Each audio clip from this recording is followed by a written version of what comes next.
اس سارے پیراہے میں یہ کہاں لکھا ہے کہ اگر کوئی آرمی جو ہے وہ اپنا کام کرے اور آرمی جو ہے وہ اپنے کام کرنے میں اچھا پرفارم کرے تو اس کی تعریف کرنے سے ہمارے اوپر سے اینٹی اسٹیبلشمنٹ کا داغ وہ جو ایک ٹیگ ہے وہ ہٹ جائے گا یا ہم اب انکانسٹیٹیوشنل ہو گئے ہیں؟ ایسا یہ ایک آمریت زدہ رویہ ہے. آپ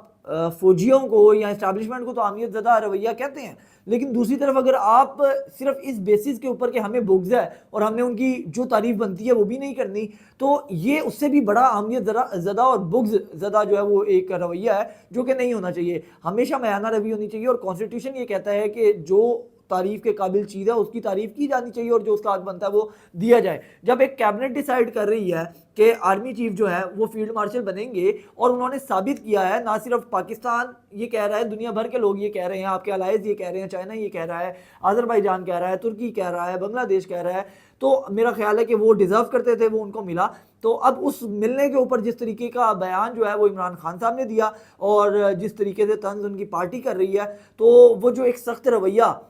جس کے اندر نرمی شاید کہیں نہ کہیں نظر آ رہی تھی صرف رویے کی حد تک، وہ رویہ بھی دوبارہ جو ہے وہ سخت ہوتا شاید نظر آئے ہمیں آنے والے وقتوں میں. یہ اسیسمنٹ ہے، یہ کوئی خبر نہیں ہے، کوئی اس طرح سے نہیں ہے، یہ صرف ایک تجزیہ ہے، انالیسز ہے. اور اسی بنا پہ ہم یہ دیکھتے ہیں کہ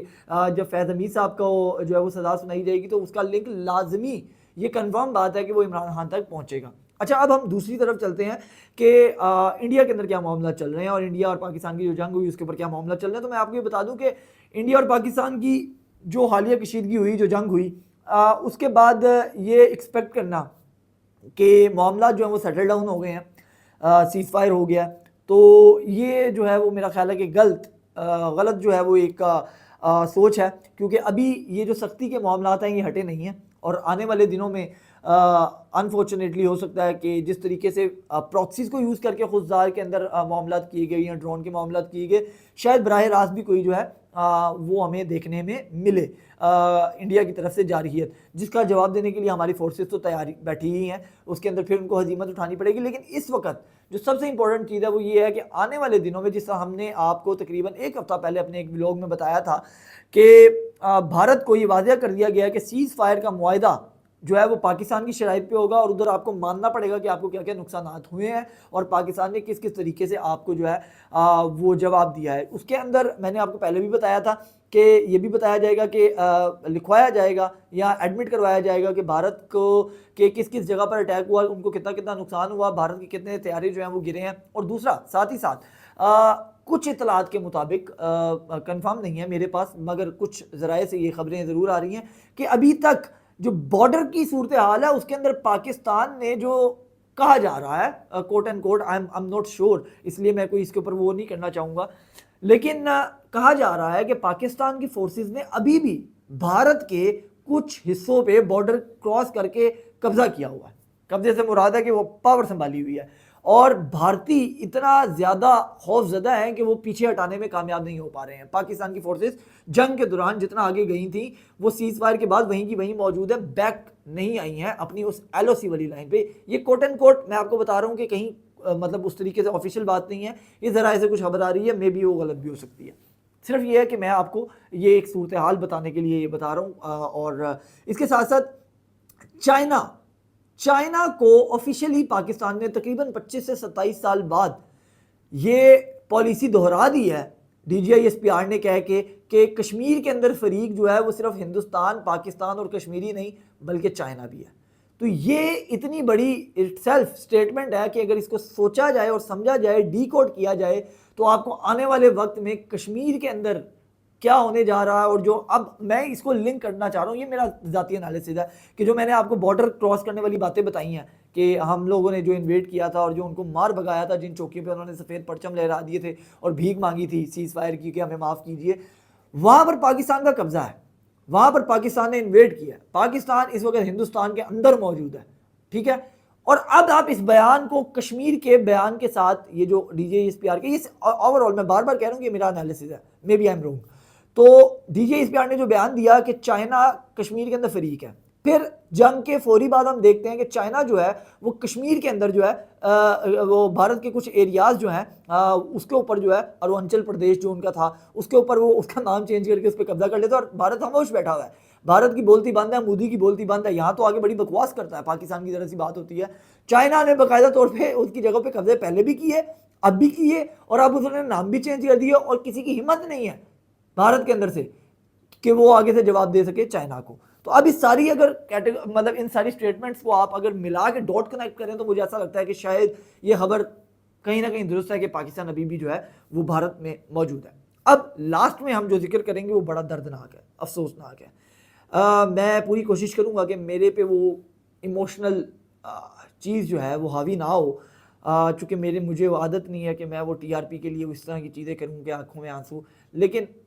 to be very frank and to be very honest, جب میں اس خبر کو دیکھ رہا تھا، میں پڑھ رہا تھا، میں ریسرچ کر رہا تھا، تو دل بیٹھا بھی، آنکھوں میں آنسو آئے بھی. اور اتنی دردناک چیز ہے کہ یو این باقاعدہ طور پہ یہ کہہ رہا ہے کہ اگر چند ہفتوں تک غزہ کے اندر بچوں کے لیے غذائی چیزیں نہ پہنچائی گئیں تو ہزاروں کی تعداد میں بچے جان سے جا سکتے ہیں غذائی قلت کی وجہ سے. جسٹ امیجن، میں اس پہ کوئی تبصرہ کر ہی نہیں پاؤں گا. آپ صرف امیجن کیجیے آنکھ بند کر کے کہ آپ کے سامنے چھوٹے بچے اس وجہ سے مر جائیں کہ ان کو دودھ میسر نہ ہو، کھانے کو کوئی چیز میسر نہ ہو، اور بھوک کی وجہ سے وہ مر جائیں. ایک دو نہیں، ہزاروں بے گناہ بچے مر جائیں. تو اسرائیل کی جو جارحیت ہے وہ اس کا آپ اندازہ کریں کہ انہوں نے کس طریقے سے وہاں پر غذائی چیزیں بھی بھیجنے پہ کس طریقے سے انہوں نے بارڈر کو کلوز کیا. چائنا صرف وہاں پہ پہنچا، کچھ ہمیں ڈرون شاٹس ملے کہ انہوں نے غذائی قلت آسمان سے جو ہے وہ پہنچائی ہے. اور مسلسل میں نے ایک ٹویٹ بھی کیا تھا، اور بڑی افسوس سے کہنا پڑے گا کہ وہ حقیقت ہے، بڑی سخت اور تلخ حقیقت ہے کہ دنیا بیان بازی تو کر رہی ہے، پاکستان بھی انفارچونیٹلی بیان بازی تو کر رہا ہے کہ بہت غلط ہو رہا ہے، مگر ہمیں جو کچھ رپورٹس مل رہی ہیں اس کے مطابق اسرائیل اپنے فائنل راؤنڈ میں ہے. اسرائیل اس بار پیچھے نہیں ہٹے گا. اسرائیل نے ڈیسائیڈ کیا ہے کہ وہ اس بار غزہ کی پٹی کو کلیئر کروا کے چھوڑے گا. اس کے لیے اس کو کتنی بھی خواتین کی جان لینی پڑے، کتنے معصوم بچوں کی جان لینی پڑے، یا کتنے ہی لوگوں کی جان لینی پڑے، وہ اس بار کسی بھی دنیا میں انٹرفیئر کرنے والے ادارے اور ممالک کی باتوں کو خاطر میں نہیں لائے گا، اور وہ اپنا آپریشن مکمل کرے گا اسرائیل کے اندر غزہ کی پٹی کو شامل کرنے کا. اور اس کے لیے وہ روندتا جا رہا ہے، روندتا رہے گا وہاں کے لوگوں کو. اور انفارچونیٹلی کوئی کچھ نہیں کر رہا اور شاید نہیں کر پائے گا. اور فلسطینی وہاں پر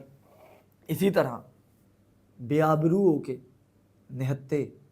مر جائیں گے اور مر رہے ہیں. میں اس کے اوپر تجزیہ نہیں کر پا رہا ہوں، میں صرف آپ کو خبر دے رہا ہوں. مجھے نہیں سمجھ آ رہی کہ میں اس پہ کیا تجزیہ کروں. برطانیہ دھمکیاں لگا رہا ہے، بیان دے رہا ہے، ٹھیک ہے.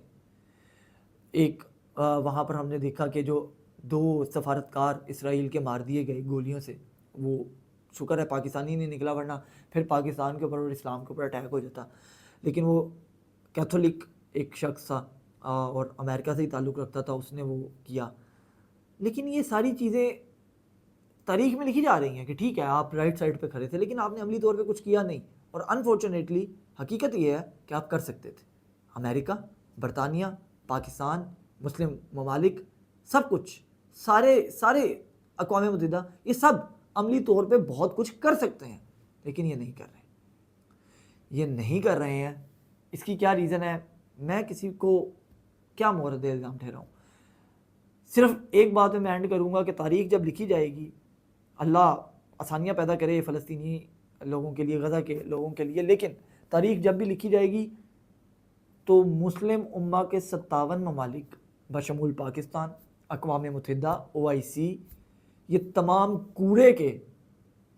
کی ڈسٹ بین میں جائیں گے فلسطین کے معاملے میں. انفارچونیٹلی آئی ایم سوری، یہ سخت ورڈز ہیں، مجھے نہیں پتا، لیکن ایک ملک جس کا نام رہتی دنیا تک اس معاملے میں سنہری حروف سے لکھا جائے گا وہ ساؤتھ افریقہ ہے.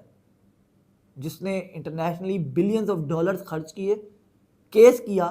اسرائیل کے خلاف اور جیتا اور دنیا کو بتایا کہ یہ ایک سفاک آدمی ہے نیتن یاہو، یہ ایک سفاک ریاست ہے اسرائیل اور یہ غلط کر رہی ہے. کسی مسلم امہ میں اتنی جرت بہادری نہیں تھی. اور آج پاکستان سمیت دنیا بھر کے اندر جو ٹھیکیدار بنتے ہیں اسرائیل اور فلسطین کے معاملے کے اندر، مسلمانوں کے اور غزہ کے لوگوں کے، ٹھیک ہے، یا ممالک جو ہمارے یہاں پہ وزرائے اعظم سے لے کے تمام ممالک کے بیان دیتے ہیں، کسی میں جرت نہیں تھی اور اتنی کریج نہیں ہے کہ جب یہ فلسطین کی بات کریں تو اس نیلسن منڈیلا کے ساؤتھ افریقہ کو اپریشیٹ کریں. ان کی زبان جلتی ہے. تو یہ دنیا کا سارا ماحول ہے. آج کے ولاگ میں بس اتنا ہی. کوئی مزید اپڈیٹ آئے گی تو ضرور آپ کو اس سے آگاہ کریں. شکریہ.